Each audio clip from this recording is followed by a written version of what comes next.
Muy bien, y continuamos compartiendo la tarde, de alguna manera reflexionando, filosofando, podríamos decir, acerca de la honestidad. ¿Es un valor que estaría devaluado en este contexto que estamos viviendo? Yo estaba, pues es que analizando la definición Sí. de esto de honestidad, ¿no? Decía la decencia, el pudor, la dignidad, son conceptos casi perdidos en el tiempo, ¿no? En 2021. Pero vamos a preguntarle al que sabe, un experto, a Roberto Azar. Hola, Roberto, ¿cómo estás? Gusto, placer saludarte. Hola. ¿Qué tal? Buenas tardes, Ezequiel y Julieta, qué placer saludarlos. ¿Cómo están? Bien, Muy bien. bien. Bueno, un gusto recibirte, justamente para hablar de esto, ¿no? Como lo es la honestidad, ¿no? Que pareciera ya hasta una palabra... fuera de tiempo. Fuera del vocabulario Claro. habitual, ¿no? De este tiempo social. Pero contanos, bueno, ¿cómo se define en este contexto hoy la honestidad, Roberto? Es muy interesante cómo lo plantean porque de hecho hay una discusión acerca de si la honestidad es una característica innata de los seres humanos o si es algo cultural. Ajá. Si es cultural, pareciera que a través de los tiempos puede cambiar la valoración que se da de la honestidad. Pero yo creo que hay que empezar siempre por la definición, como vos decís, Claro. Julieta. Y en latín, honestitas, el adjetivo, significa decente, justo, recto. O sea que yo creo que la honestidad no es una característica psicológica individual, sino un conjunto de características que conforman el ser honesto. O sea, una persona honesta es una persona que no miente, una persona en la que podés confiar porque cumple sus promesas, una persona que no hace trampa, por ejemplo, y todas esas características juntas configuran lo que llamamos la honestidad. Ahora, a mí me gustó como lo plantearon ustedes, parece un término pasado de moda en nuestra cultura occidental. Sin embargo, si uno se remitiera a los orígenes, a Sócrates, yo creo que él fue el héroe de la honestidad, porque él llevó la honestidad al extremo. Cuando en el año 399 a.C.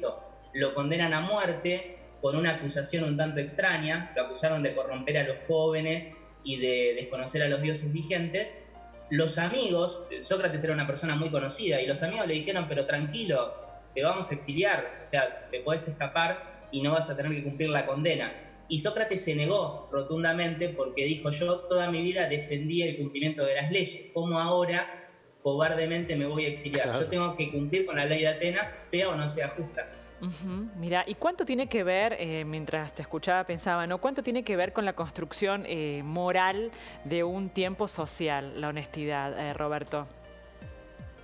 Claro, de hecho, yo creo que tiene mucho que ver, respondiendo concretamente tu pregunta. Pareciera que con el correr de los siglos se ha ido devaluando la honestidad, al menos en la cultura occidental. Ahora yo quería marcar la contrapartida en la cultura oriental, en la que me parece que la honestidad sigue siendo un valor sumamente importante, y eso tiene que ver también con sus raíces filosóficas, porque para los orientales, Confucio, gran filósofo chino, planteaba que la honestidad no nos involucra solamente a nosotros, involucra también a todos nuestros ancestros y a todos los que van a venir después. De manera tal que si uno roba, por ejemplo, hace pasar vergüenza a toda la familia, no es algo estrictamente individual. Claro, está bien, está bien.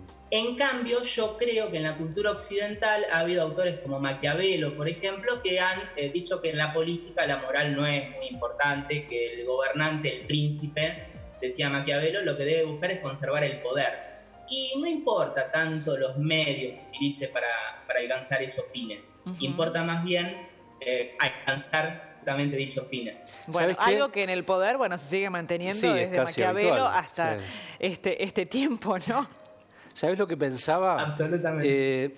También lo que consumen los más chicos que están en formación respecto a conductas que suceden socialmente respecto a estas cuestiones. Es la honestidad no garpa, digamos, ¿no? Entonces construís, más allá de lo que uno puede hacer como padre, que es reforzar conceptos y demás, hay un contexto que no ayuda para nada para darle valor a este término, ¿no?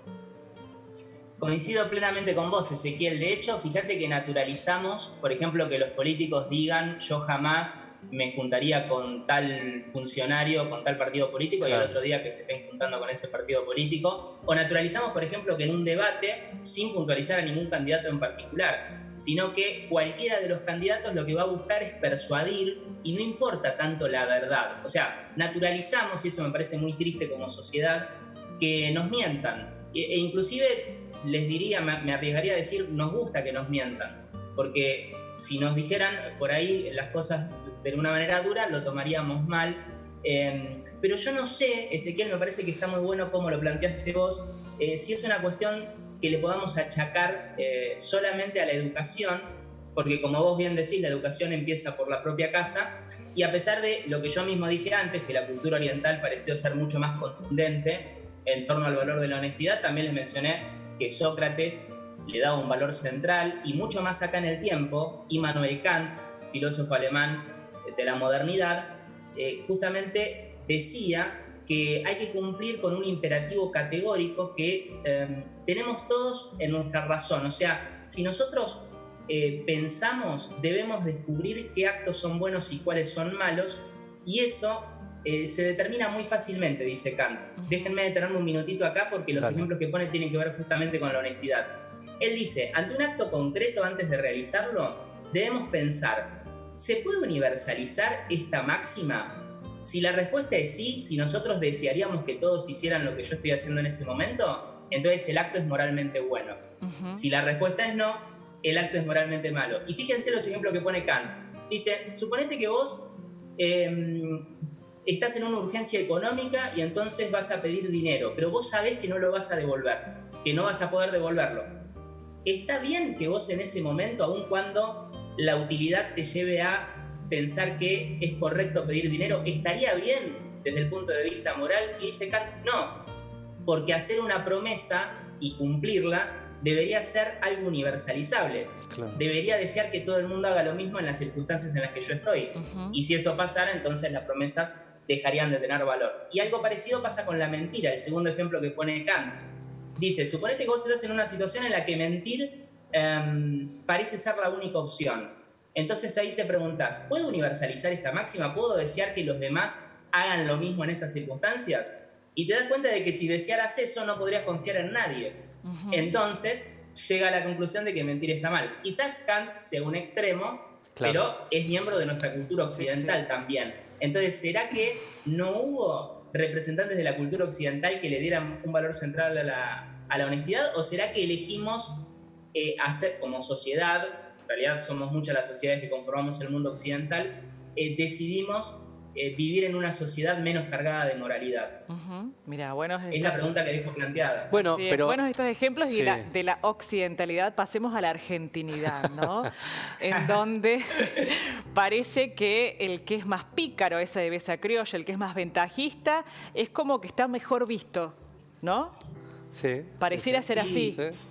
Bueno, mirá, Julieta, ayer lo hablábamos, Roberto, una intimidad aquí en producción, respecto a al WandaGate, ¿no? A esta situación que ha existido. Y allí pensaba la mentira y un montón de cuestiones, digo, que dan el condimento también para este tema de la honestidad, ¿no? Bien. Pero valen estos ejemplos que mencionaba Roberto, bueno, con Kant y con la universalidad, ¿no? De los ejemplos de la mentira y de las promesas, ¿no? En ese punto, reflejando lo que es la verdadera honestidad, ¿no? Pero ¿cómo lo ves, bueno, en nuestro contexto, en nuestra argentinidad, Roberto? Yo creo que hace a la identidad nacional, lamentablemente, déjenme agregar digo lo que vos decís, Julieta, no es para enorgullecerse, claro. Claro, porque en realidad esa viveza criolla, de la cual muchas veces nos enorgullecemos, también nos lleva a perder muchas oportunidades. Y a veces pasa que el argentino está mal visto en el mundo, también haciendo una generalización, porque creo que no se puede decir que todos los argentinos hacemos icardiadas, por ejemplo, pero me parece que hace a la identidad nacional esta cuestión de buscar siempre el atajo, el camino más corto, el rodeo, y creo que los resultados están a la vista. No nos ha ido muy bien si pensamos, por ejemplo, en los niveles de pobreza que tenemos o en cómo la educación ha ido deteriorándose a lo largo de los años. Entonces es una buena cuestión para reflexionar acerca de si afianzar ese aspecto de la identidad nacional, la viveza criolla, o si recuperar a lo mejor los valores que trajeron nuestros abuelos. Quizás, lo dejo como pregunta, no tengo la respuesta, por supuesto. Para replantearnos, ¿no?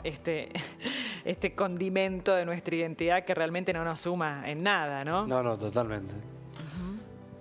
Yo creo que no, coincido plenamente con ustedes, pero qué bueno cómo lo plantearon, porque dejan también abierta esta pregunta acerca de si estaremos determinados a ser como somos o si nosotros podemos construir también nuestra propia identidad nacional y podemos inclusive cambiar el rumbo de aquí en más, por ejemplo, ¿no? Claro. Esa es una discusión que también está abierta. Y el valor de la honestidad colectiva también podemos enfocarnos, ¿no? Y en lo colectivo y en lo más personal o privado, ¿no? Es como que tiene distintos enfoques también en algún punto. Claro, de hecho yo creo que debiéramos recuperar mucho de la cosmovisión griega, esta idea de que la virtud nos hace más felices también, o sea, no es solamente algo positivo en la búsqueda del bien común, sino que además si hacemos el bien, vamos a ser más felices también nosotros mismos, inclusive de una manera egoísta. Uno se siente mejor cuando hace el bien que cuando hace el mal. Tanto es así que Sócrates y su discípulo Platón decían: el que hace el mal es por ignorante, no lo hace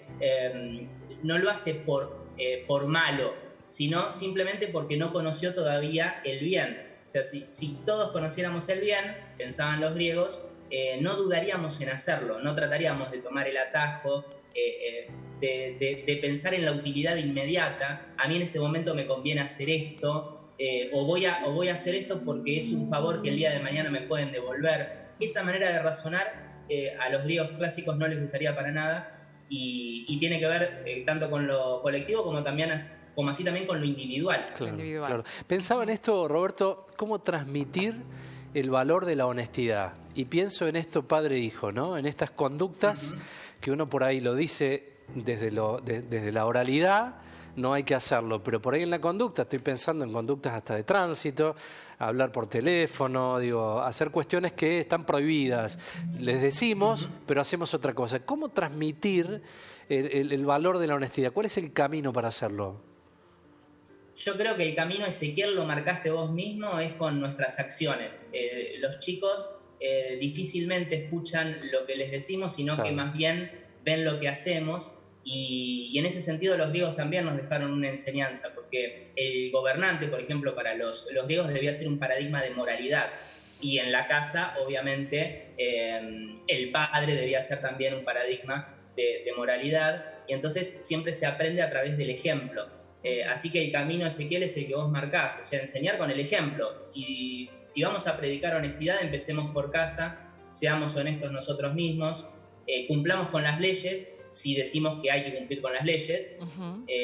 Es lo que en filosofía del lenguaje se llama no incurrir en una contradicción performativa. Esas palabras raras que usa la filosofía para decir algo muy, muy simple, que es que hay que actuar en consonancia con lo que se dice. Si no, no sirve de nada. Claro. Bien, pero que muchas veces, Roberto, estoy pensando, es en consonancia con lo que se dice, pero a contramano de lo que hace el resto del entorno, ¿no?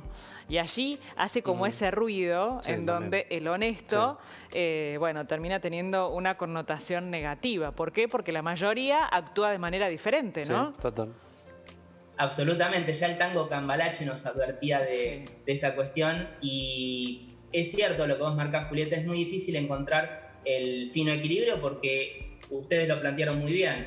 Vivimos en un cierto contexto social, económico, político, en un país, en una ciudad, es decir, los condicionamientos y en donde da lo tantos, mismo, como decía el tango, donde da lo mismo, todo da lo mismo, ¿no? Pareciera que sí, y eso es lo frustrante. Por eso, volviendo también a lo que preguntaba Ezequiel, o a lo que sugería, y conectándolo con lo que decís vos, Julieta, creo que habría que tratar de impartir una enseñanza en la cual se corte un poquito con esa idea de que todo da lo mismo. A pesar de que a veces parece que sí, yo quiero creer, no sé si es por una vana esperanza, quiero creer que no, que en el largo plazo el que hace las cosas bien, el que se comporta rectamente, va a lograr justamente generar confianza en los demás, y de esa manera le va a terminar yendo mejor. Ojalá. Lo que pasa es que está la diferencia que los orientales planteaban entre el corto plazo y el largo plazo. O sea, en el corto plazo parece que da todo lo mismo. Pero si les hacemos caso a los orientales, ojalá que tengan razón, en el largo plazo siempre la persona que se comporta rectamente es aquella a la que le va mejor. Tendríamos que haber nacido en China. Sí, indudablemente. Totalmente. Roberto, ¿cómo te siguen en redes?